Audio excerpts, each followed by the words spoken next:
जय हिंद दोस्तों। तो क्या हाल है, मेरा नाम है विकास। तो आज हम जो समझने वाले हैं क्लास 10th साइंस के ऐसे मोस्ट इंपॉर्टेंट टॉपिक जो कि परिभाषा याद करने में आपको काफी मदद करेंगे। मतलब आपको रटने की जरूरत नहीं पड़ेगी इसके बाद, और आप जिंदगी भर याद रख पाओगे परिभाषाओं को। तो क्या आप पढ़ना चाहते हैं तो आ जाओ मेरे साथ।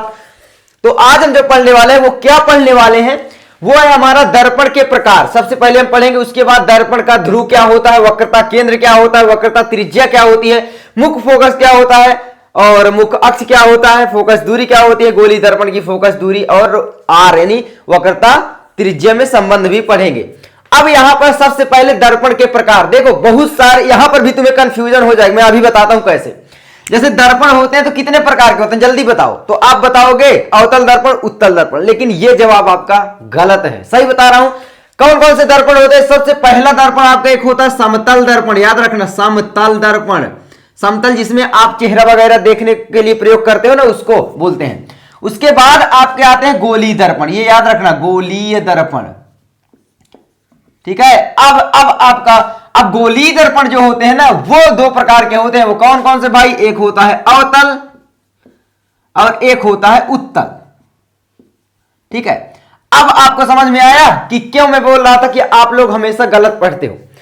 कोई आपको ऐसे नहीं बताता होगा। मैं बहुत सारी आपको देखा हूं, बस परिभाषाएं रटाने लग जाते हैं और वो बोलते हैं कि इनको याद कर लो, एग्जाम में आ जाएंगे। रटने की जरूरत ही नहीं है भाई साहब इन सब चीजों को। अभी भी देखो कैसे मैं याद करवाता हूं आपको।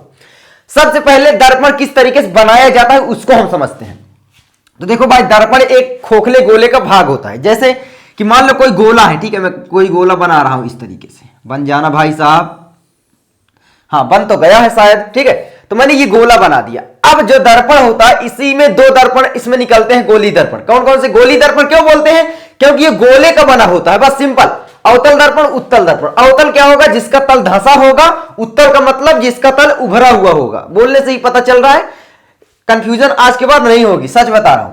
तो ये आपका कौन सा? इधर पॉलिश कर देते हैं, इधर ही करते हैं पॉलिश। ठीक है, इधर कर देते हैं। हाँ, इसमें दो दर्पण आपके निकलेंगे। ये कौन सा दर्पण हुआ, जल्दी मुझे बताओ। ये आपका हुआ अवतल दर्पण। यहां पर आपका गोले का केंद्र होगा कि नहीं होगा?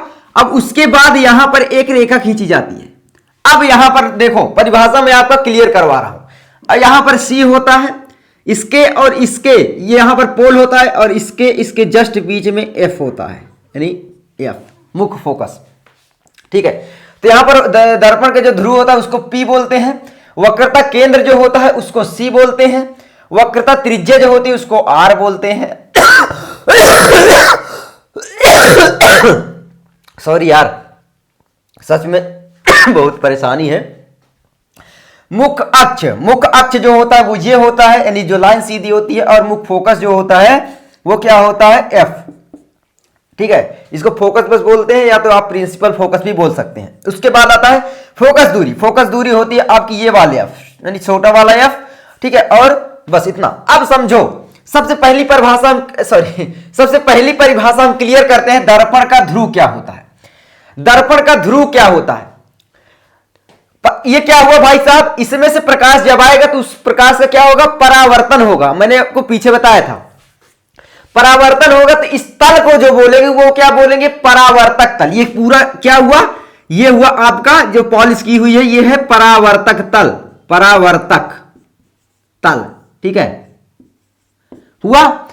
तो अब यहां पर ध्यान रखना कि गोली दर्पण जिस खोखले गोले का भाग होता है, वो जो परावर्तक तल होता है उसके मध्य बिंदु को दर्पण का पोल यानी दर्पण का ध्रुव बोलते हैं। कितनी आसानी से परिभाषा याद हो जाएगी, हर चीज आपका क्लियर हो जाएगा। ठीक है, मतलब परावर्तक तल के मध्य बिंदु को दर्पण का ध्रुव यानी पोल बोलते हैं। उसके बाद आता है आपका क्या आता है? वक्रता केंद्र। वक्रता केंद्र क्या है भाई साहब? ये वक्रता केंद्र आपको समझ में आ रहा है क्या है? ये जो खोखला गोला है उसके केंद्र को ही वक्रता केंद्र बोलते हैं।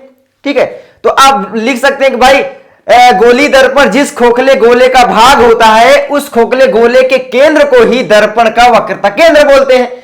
रटने की जरूरत ही नहीं है भाई साहब। क्या मैं रटा हूं? ये इसी में से मैं बोल रहा हूं। ठीक है, उसके बाद ये क्लियर हो जाता है वक्रता केंद्र। उसके बाद आती है वक्रता त्रिज्या यानी रेडियस ऑफ कर्वेचर। ठीक है, वक्रता त्रिज्या क्या होती है? अब यहां पर देखो, वक्रता त्रिज्या यहां से ली जाती है। मान लो यहां से और यहां ले लिया, ठीक है, मैं एक लाइन यहां से जो यहां तक की दूरी है ये r, इसको बोला जाता है वक्रता त्रिज्या, यानी दर्पण के ध्रुव और वक्रता केंद्र के बीच की दूरी जितनी भी है उसको बोलते हैं वक्रता त्रिज्या यानी r। भाई साहब जो यार गोला है ये यहां से यहां तक इसका व्यास हुआ और जो गोला है यहां से यहां तक इसकी क्या हुई, त्रिज्या हुई। तो जो त्रिज्या गोले की होती है वही वक्रता त्रिज्या होती है ना यार, क्या इतना मतलब आप कर रहे हो, बस इतना याद रख लो, जो खोखला गोला होता है उसी का जो त्रिज्या होती है वही वक्रता त्रिज्या होती है। लेकिन अगर आप इसमें से परिभाषा बनाओ तो क्या होगा कि दर्पण के ध्रुव और वक्रता केंद्र के बीच की दूरी, मान लो यहां से यहां तक की दूरी 5 मीटर है, 2 मीटर है, कितना बड़ा दर्पण है, कल्पना करो ना यार कितने बड़े बड़े दर्पण बनाए जा सकते हैं, ठीक है, बहुत बड़े बड़े। अगर छोटा सा बनाओगे तो उसकी वक्रता त्रिज्या और कम होगी, जितना बड़ा होगा उसकी वक्रता त्रिज्या और बढ़ती चली जाएगी। तो अगर आपसे कभी सेंसिटिव क्वेश्चन पूछ ले कि भाई अगर हम दर्पण का साइज बढ़ाएंगे तो उसकी वक्रता त्रिज्या में क्या फर्क पड़ेगा, यानी क्या बदलाव दिखेगा, तो आप आराम से बोल सकते हो ना कि भाई उसकी वक्रता त्रिज्या भी बढ़ती चली जाएगी, क्योंकि खोखले गोले का जो केंद्र है वो भी मतलब केंद्र से इसकी दूरी बढ़ती चली जाएगी, ठीक है, ये है। तो ये सारी चीजें, उसके बाद आपका आ जाता है मुख्य अक्ष, ठीक है, मुख्य अक्ष।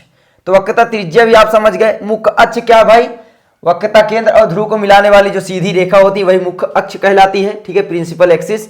उसके बाद मुख्य फोकस क्या है, मुख्य फोकस यहां पर है, ध्यान रखना।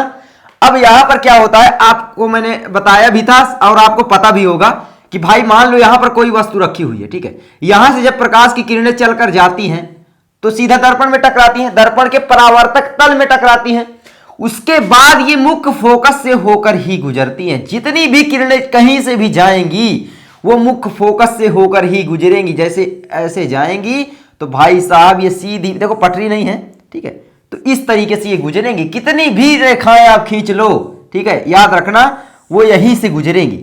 अब यहां से आपको क्या पता चल रहा है कि भाई दर्पण के समांतर आने वाली प्रकाश की किरणें जब परावर्तन के पश्चात या परावर्तक तल से टकराकर परावर्तन के पश्चात, कुछ भी बोल सकते हो, तो परावर्तन के पश्चात जिस बिंदु से होकर गुजरती हैं उस बिंदु को ही उस दर्पण का फोकस दूरी कहते हैं, सॉरी मुख्य फोकस कहते हैं, ठीक है।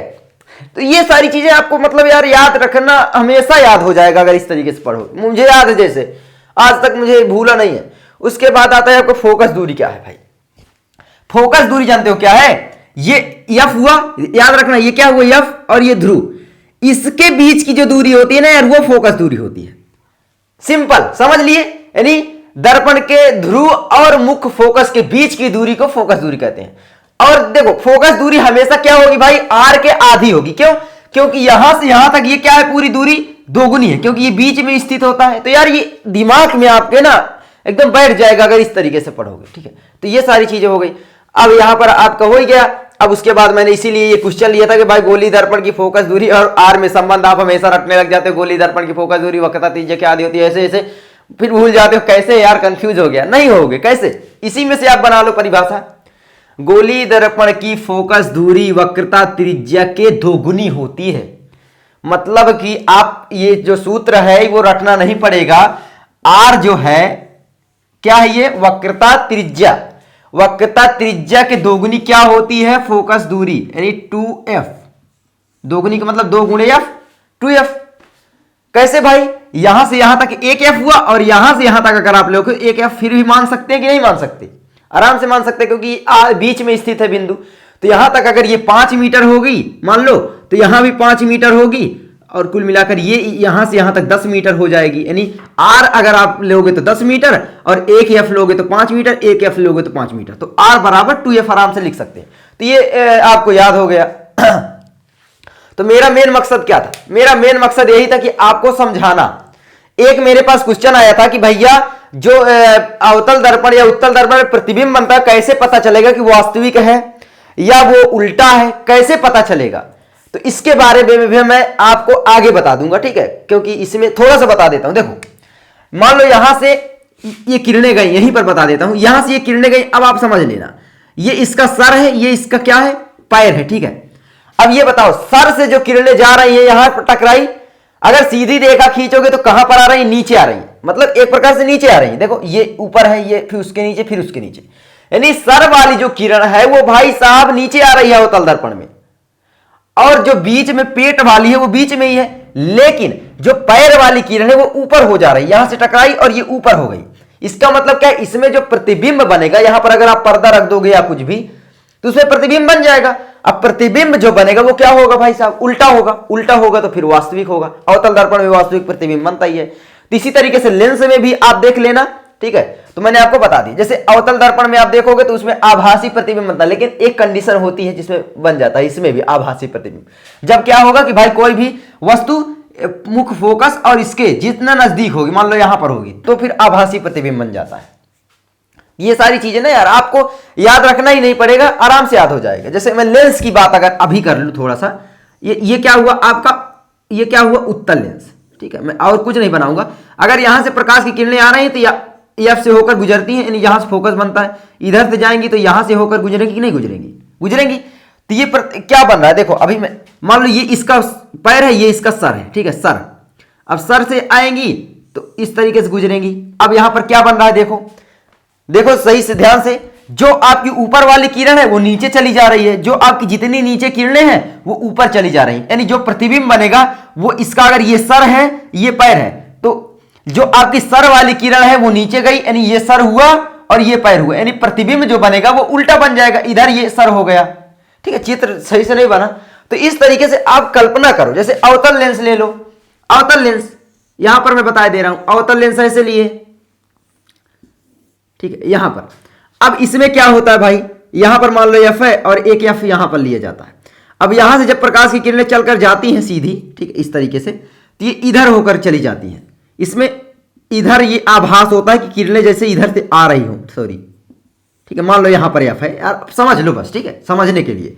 मान लो एक किरण यहां से गई, ये सीधी और इधर ऊपर निकल जाएगी, और जो ये है वो यहां से आभास होगी।